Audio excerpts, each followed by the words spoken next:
The management of an organization's history is a delicate balancing act between maintaining useful information and mitigating the liabilities associated with excessive data storage.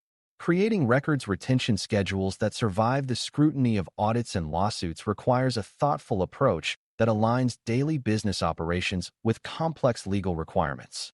Typically, these schedules serve as a formal organizational commitment to data hygiene, ensuring that information is handled consistently across all departments.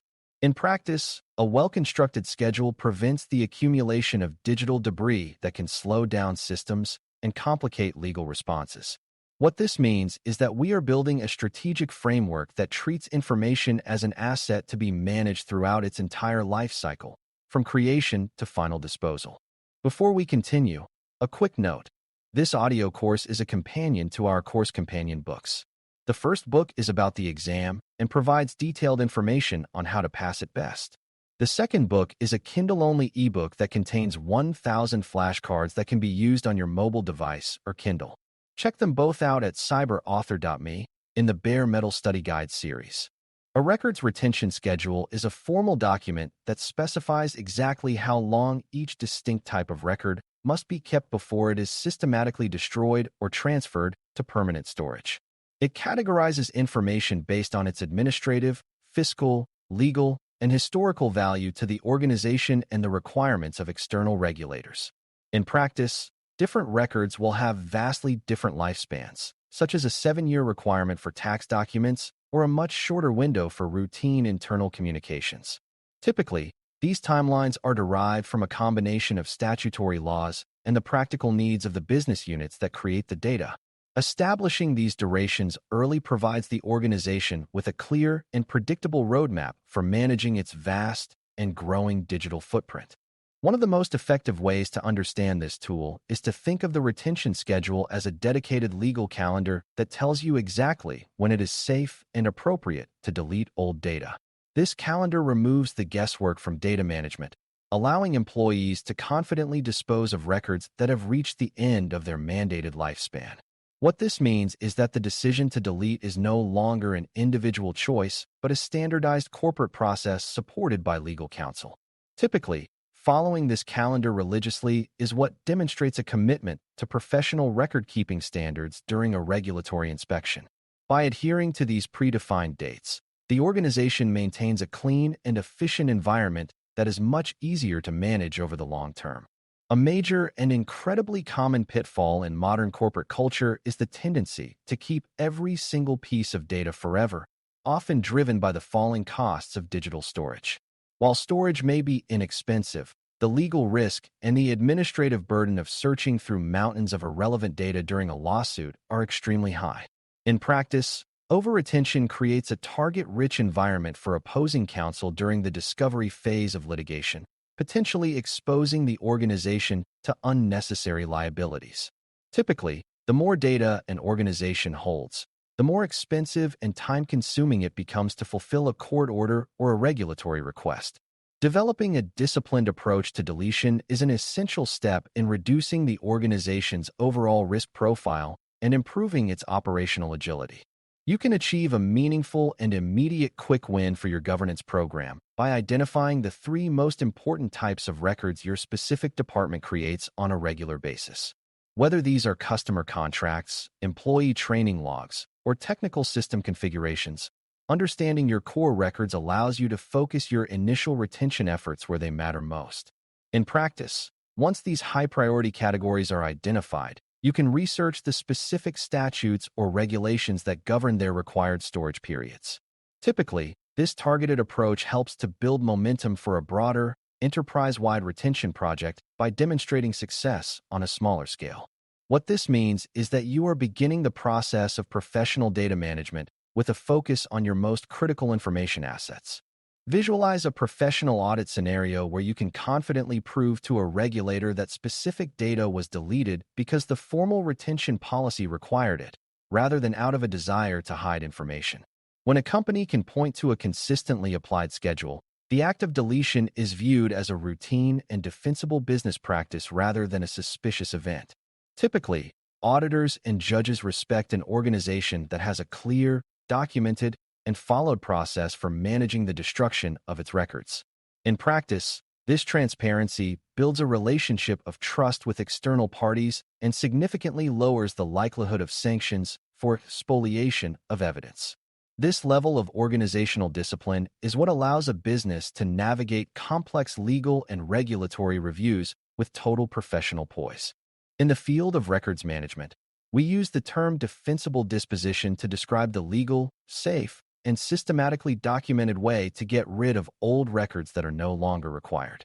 For a disposition to be truly defensible, it must be performed according to a pre-existing policy, and the organization must maintain a record of what was destroyed and when the action occurred. In practice, this ensures that if the organization is ever questioned about missing files, it can produce an audit trail showing that the destruction was authorized and routine. Typically, this process involves a final check to ensure that no legal hold is currently in place for the data before the final deletion command is executed. What this means is that you are replacing random deletion with a rigorous and legally sound professional workflow. Reviewing your proposed retention schedule with qualified legal counsel is a critical task that ensures you are meeting all relevant state, federal, and international record-keeping laws. Every industry has its own unique set of mandates, such as the Sarbanes-Oxley (SOX) Act for Financial Records or the Health Insurance Portability and Accountability Act (HIPAA) for medical data. In practice, legal experts can help you navigate these overlapping and sometimes conflicting requirements to find the safest and most compliant retention period for each category. Typically, this review acts as a final safeguard that protects the organization from accidental noncompliance and the resulting legal penalties. This collaboration between the governance team and the legal department is essential for creating a schedule that is both practical and legally robust. Imagine a challenging and high-pressure scenario where your organization is sued and your team must search through 20 years of unnecessary, messy, and unindexed files to find a single relevant document. The cost of such a search involving specialized forensic software and hundreds of hours of manual legal review can easily reach into the hundreds of thousands of dollars. Typically, much of this expense is wasted on reviewing data that should have been destroyed years ago according to a proper retention policy. In practice, an over-retained environment acts as a massive anchor that slows down the legal response and increases the risk of missing a critical deadline. This visualization highlights why a disciplined retention schedule is a foundational part of an effective and efficient legal defense strategy. Every professional should anchor their retention strategy in the fundamental principle of keeping only what you need for exactly as long as it is required by law or business necessity. This data minimization approach reduces the organization's attack surface, lowers storage costs, and simplifies the task of protecting the truly sensitive information that remains. In practice, this means moving away from a just-in-case mentality and toward a more rigorous evaluation of the actual value and risk of every record type. Typically, once a record has served its business purpose and its legal retention period has expired, it becomes a liability that should be disposed of promptly.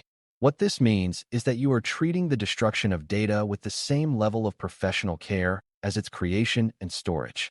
We have now covered how to categorize different types of records and how to set appropriate, legally sound timelines for their storage and final destruction. By establishing a formal records retention schedule, the organization is taking a significant step toward achieving a more mature and defensible governance posture. Typically, the most successful practitioners are those who can communicate the business and legal value of this project to stakeholders across the entire enterprise. In practice, this leads to a cleaner, more efficient, and less risky digital environment where information is managed with a clear sense of purpose. This integrated approach to the information lifecycle is what ensures the organization remains resilient and compliant in a world of ever-increasing data volumes. A highly effective way to manage these timelines is to use automated tools and information governance software to enforce retention periods so that human error does not lead to over-retention. Many modern email systems and file repositories allow you to set retention tags that automatically delete or archive files once they reach a certain age according to your policy. In practice, this automation ensures that the schedule is followed consistently without requiring employees to remember to manually delete their old records. Typically, these tools also provide the necessary audit logs to prove to an external party that the retention policy is being actively and accurately enforced. What this means is that you are using technical engineering to support and automate your high-level legal and compliance goals. Clear and consistently applied retention schedules protect the organization by significantly reducing the total amount of data that is subject to expensive and invasive legal discovery requests. When the volume of data is reduced, the legal team can focus its resources on a smaller, more relevant pool of information, which leads to a more accurate and effective defense. In practice, this efficiency can provide a major competitive advantage during litigation, as it allows the organization to move faster and with more certainty than an opponent with unmanaged data. Typically, the presence of a mature retention program is also viewed favorably by insurance carriers and can lead to lower premiums for cyber and professional liability coverage. This focus on data hygiene is a hallmark of a professional and well-governed digital enterprise. This lesson on building records retention schedules is now complete, and you have gained a solid understanding of how to balance business utility with legal and regulatory obligations. We have discussed the definition of a retention schedule, the importance of defensible disposition, the role of automation, and the critical need for collaboration with legal counsel. A warm and very practical next step for your own professional development is to take a moment today and find your organization's official records retention policy. As you read it, consider how it applies to the specific records you create and whether you are currently following the mandated timelines for storage and disposal. Moving forward with this disciplined mindset will help you ensure that your organization's data management practices are safe, legal, and fully defensible. Thanks for listening. For more audio courses, daily newsletters, and more, please visit baremetalcyber.com.